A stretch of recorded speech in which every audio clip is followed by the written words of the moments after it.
Hi friends, మొన్నే మాట్లాడుకున్నాం మనము ఐసిఐసిఐ బ్యాంక్లో ఒక ఎంప్లాయీ చేసిన చిన్న స్కామ్ గురించి. ఇప్పుడు కొత్తగా మీరు చూస్తే 2-3 రోజుల నుంచి ఒక వార్త వస్తూనే ఉంది. దాని గురించి కంప్లీట్ డీటెయిల్స్ వచ్చిన తర్వాత వీడియో పెడదామని ఆగాను నేను.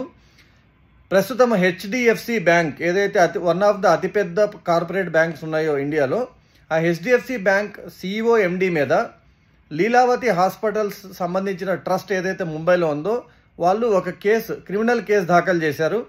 వాళ్ళు చెప్పింది ఏంటంటే తను 2.5 crores లంచం తీసుకున్నారని. ఆ లంచం దేనికోసం తీసుకున్నారంటే ఒక పర్టికులర్ పర్సన్ని ఆ ట్రస్ట్ మీద కంట్రోల్ ఉండేలాగా ఖచ్చితంగా తను హెల్ప్ చేస్తానని చెప్పి 2.5 కోట్లు లంచం తీసుకున్నారని, అలాగే ఆ లీలావతి హాస్పిటల్కి ఎప్పుడు వచ్చినా తనకి తన ఫ్యామిలీ మెంబర్స్కి ఎలాంటి ట్రీట్మెంట్ అయినా ఫ్రీగా ఇవ్వాలి అని చెప్పి బలవంతం చేశారని, అలాగే ఇన్ని రోజుల నుంచి ఎంజాయ్ చేస్తున్నారని, అలాగే కార్పొరేట్ సోషల్ రెస్పాన్సిబిలిటీ అంటే సిఎస్ఆర్ ఫండ్స్ అంటారు. ఈ కార్పొరేట్ కంపెనీ వాళ్ళు సమాజానికి హెల్ప్ చేయడానికి కొన్ని ఫండ్స్ పెడతారు. అలాంటి ఫండ్స్లో 1.5 కోటి వరకు మిస్యూజ్ చేశారని, అలాగే తన వల్ల చాలా వేరే ఫండ్స్ కూడా మిస్యూజ్ అయ్యాయని, ప్లస్ అతను రివర్స్లో మా మీదే 65 కోట్ల అప్పు ఉన్నట్టు చూపిస్తున్నాడని, కానీ యాక్చువల్గా వీళ్ళే 48 కోట్లు దాంట్లో ఎఫ్డి వేశారని, ఇవన్నిటిని ఛాలెంజ్ చేస్తూ బాంబే హైకోర్టులో వాళ్ళు ఏం చేశారంటే బాంబే హైకోర్టు ద్వారా ఒక ఎఫ్ఐఆర్ ఫైల్ చేశారు.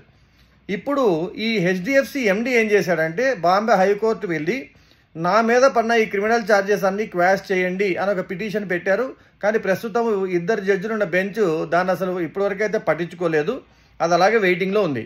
ఒకసారి ఆలోచిస్తే ఈ కార్పొరేట్ బ్యాంక్స్కి సంబంధించిన ఎండీలు కానీ సిఇఓలు కానీ పెద్ద ఉద్యోగులు కానీ పెద్ద పొజిషన్స్లో ఉన్న లీడర్స్ కూడా ఏదో ఒక రకంగా ఎక్కడో ఒక చోట 100 కోట్లలో ఏదో రకంగా దోపిడీ చేస్తున్నారు. ఒకానొక టైంలో మీకు గుర్తుండొచ్చు, ఐసిఐసి హెడ్ అయిన ఒక లేడీ, ఆమె కొన్ని వేల కోట్లు వాళ్ళ భర్త ద్వారా మోసం చేసింది అని చెప్పి ఐసిఐసిఐ బ్యాంక్ వాళ్ళు కూడా ఒప్పుకోవాల్సి వచ్చింది. కానీ అది బయటపడేంతవరకు ఆమెను ఒక పెద్ద గొప్ప ఉమెన్ లీడర్గా మన వాళ్ళు చూశారు.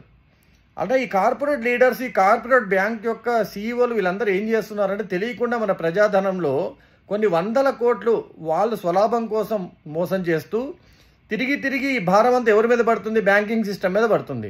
బ్యాంకింగ్ సిస్టమ్ అంటే ఎవరు ఉంటారు? దాని వెన్నెముకగా ఎవరు ఉన్నారంటే కామన్ పర్సన్.